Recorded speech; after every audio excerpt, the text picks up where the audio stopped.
Ladies and gentlemen, we are joined by Tim McCourt. He is over at CME Group, leading a lot of the blockchain, cryptocurrency products that they have. We've got futures. Options are on the table for January 19th, I think. January 13th. January 13th. Just got off his panel at the Digital Asset Summit. We're excited to have you. Give us an overview about what's going on at CME right now. Futures growth is strong. Options are coming next year. Yeah. What else you got cooking? Well, Frank, first of all, thanks again for having me here. Always excited to talk to you and the team at the Block. So at CME, we've been focusing on Bitcoin futures since December 2017, and it's been a great success story for the exchange. We really view ourselves as the leader for derivatives and cryptocurrency at this point in time, where our product has grown. We're doing about 6,500 futures contracts a day in 2019, which is worth a little bit under 35,000 Bitcoins per day. So when you look at that in terms of the other venues available in the US market particularly, we certainly are one of the leading centers of price discovery for Bitcoin, so we're super excited about that.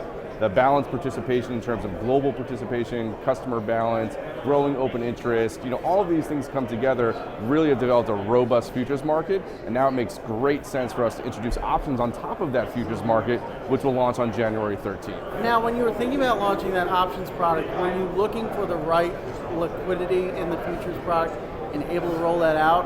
What informed the development of options from your experience running that futures market? Yeah, it's a great question. So I think first and foremost, when we look to design and develop products at CME Group, it's always in response to clearly articulated customer demand. We're always working with customers to understand their risk management needs and design products that fit those needs. So customers were really asking for it, and that's perhaps the strongest signal. What you're kind of talking about with respect to the futures and things like that, that's really about the timing. When does it make sense? And you really need a robust futures market because it not only needs to be able to handle and absorb the associated hedging activity of options, but it really needs to be a standalone market that can provide the price discovery to underlie that option. So kind of 2 years in with the growth that we've seen in the global participation, now makes great time to introduce those options, and customers agree with us and are looking forward to the launch. We see price discovery moving to derivatives. The derivatives market in Asia is heating up. It almost seems like every day we get a new exchange announcement or a new product announcement on things like perpetual swaps, options, and the like.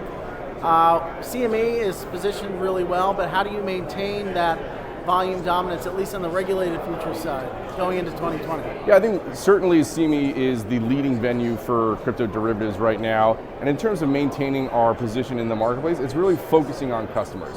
It's not only for cryptocurrency, but all products at CME, we truly believe is a central tenet. If we focus on giving customers what they want and enabling them to better manage their risk in the marketplace, that is a tried and tested strategy for success, and that is certainly what we've accomplished with Bitcoin futures. And what do the clients look like? Are they almost the same as the folks trading your traditional derivative products, or? It's a good question. For the most part, yes, right? So we have very balanced participation in terms of retail, institutions, hedge funds, CTAs, all the kind of usual cast of characters and customers that we have in other products.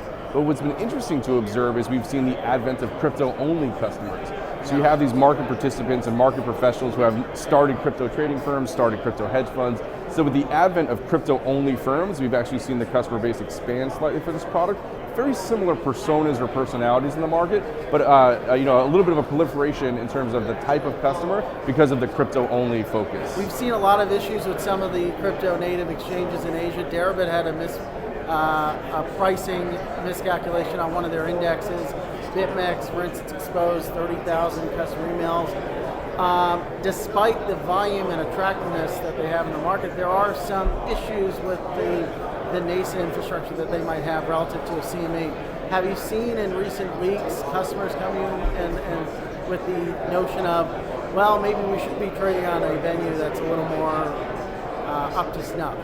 Yeah, I mean, it's certainly something that we haven't seen in the last few weeks because that's one of the main reasons people come to CME to begin with. Sure. So, CME is nearly a 200-year-old institution, and we have a long-standing tradition of delivering trusted solutions to the market. We're a trusted and tried counterparty. So I think what we're seeing now is some of the benefits of the central clearing model and a regulated venue are starting to come to light when you see some of those instances in the unregulated space or some of the OTC platforms, especially overseas. I think it's reinforcing what people have already known, but maybe not necessarily at the forefront of their trading decision. So when they're seeing some of these events happen in the marketplace, they're coming to CME even more so to manage their risk because it's tried, it's tested, it's transparent, it's regulated, and we have, again, a kind of nearly 180-year history of developing products and meeting their risk management needs and being that central counterparty. And I think that's becoming more important, but that's not new. That's what we do at the CME. Totally. You guys have had a ton of success with this product, despite, and maybe I was contributing to it, noise in 2018 about it not being physically delivered. Everybody wants physically delivered futures. The fact that it has to be fully collateralized. But despite that not being in place, huge volume growth. Do you see that changing though and maybe moving into physical, we've talked about this in the past, or allowing some leverage there? Well, I think in general, when looking at the financial versus physical conversation for futures, it's not an either-or decision. You see that in other asset classes. That's not a unique paradigm that exists just in crypto. So there's certainly room for both in the marketplace, and different clients and different participants will be attracted to different things. But I think one thing that does make CME unique is when we look at the fact that our Bitcoin futures, and then therefore the options on those futures are tied to the CME CF Bitcoin reference rate. That's a regulated benchmark. So back in September, that approved benchmark status in Europe, it's regulated under BMR, it's a European benchmark. So the fact that we now have a tried and tested benchmark that also underlies it, I mean, that's a product differentiator that we're also very proud of, and we think lends even further credibility to the price discovery of our associated products. You were in Asia not too long ago when you had your cast on. That's right. When we met up at Securities Traders Association, we were on a panel. Right? Yeah, that was fun. What's the interest like in Asia, and how could CME tap into that? Well, so what's interesting when we look at the Bitcoin futures, the geographic breakdown is about 50% inside the US and 50% outside the US, both in terms of hours of trading as well as country of origin. And I think that really speaks largely to the demand that is coming out of the Asia region. Crypto is a red hot topic in Asia. There's a lot of interest, there's a lot of trading activity both on spot platforms as well as derivative platforms. So I think the demand is there. Now what's interesting is when we look to introduce options in January, there's obviously demand for that. The trick for exchange operators is always like, how do you manifest that demand into volume? We'll certainly see that in January, but we're looking forward to it. So hard to say if we'll see that same 50-50 split that we've seen in futures, but we're certainly going to try and pull that off. Great. Well, we're looking forward to the updates as they come. Great. Thanks so much, Greg. Tim. Take it easy.